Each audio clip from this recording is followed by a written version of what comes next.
হাসির বোমা। একটি ছোট্ট গ্রামে থাকতো রূপা। তার গায়ের রং শ্যামলা হলেও তার মন ছিল অনেক ভালো।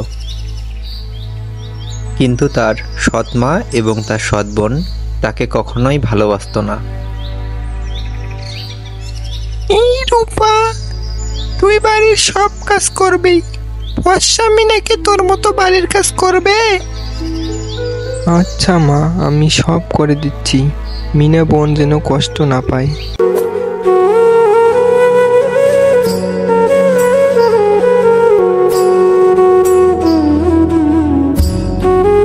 রূপা প্রতিদিন বাজারে গিয়ে সবজি বিক্রি করত। মানুষ তাকে ভালোবাসতো তার সুন্দর ব্যবহারের জন্য। রূপা মা, তুই তো অনেক ভালো, তোর মতো একটা মেয়ে যদি আমার ঘরে হতো অনেক ভালো হতো। একদিন হঠাৎ রাজমহল থেকে ঘোষণা এলো, রাজকুমার এক বিশেষ উপায়ে তার জীবনসঙ্গী বেছে নেবেন। যে মেয়ে বেশি দয়ালু এবং ভালো তাকেই রাজা তার রানী বানাবেন।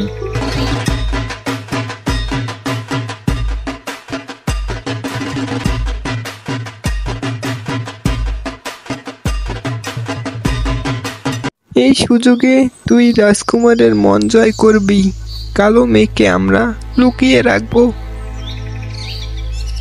আচ্ছা মা, কালো মেয়েকে তো দেখলে রাজা পালাবে।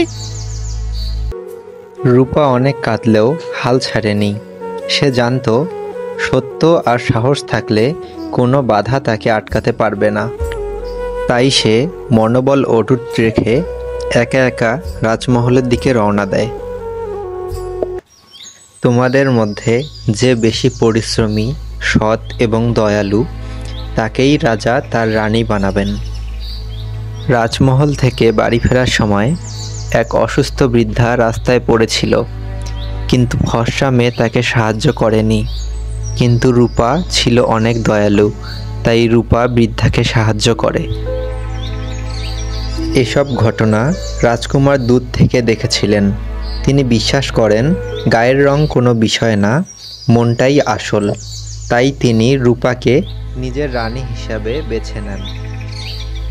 এরপর রূপার মা নিজের ভুল বুঝতে পারে এবং সবকিছুর জন্য রূপার কাছে ক্ষমা চায়।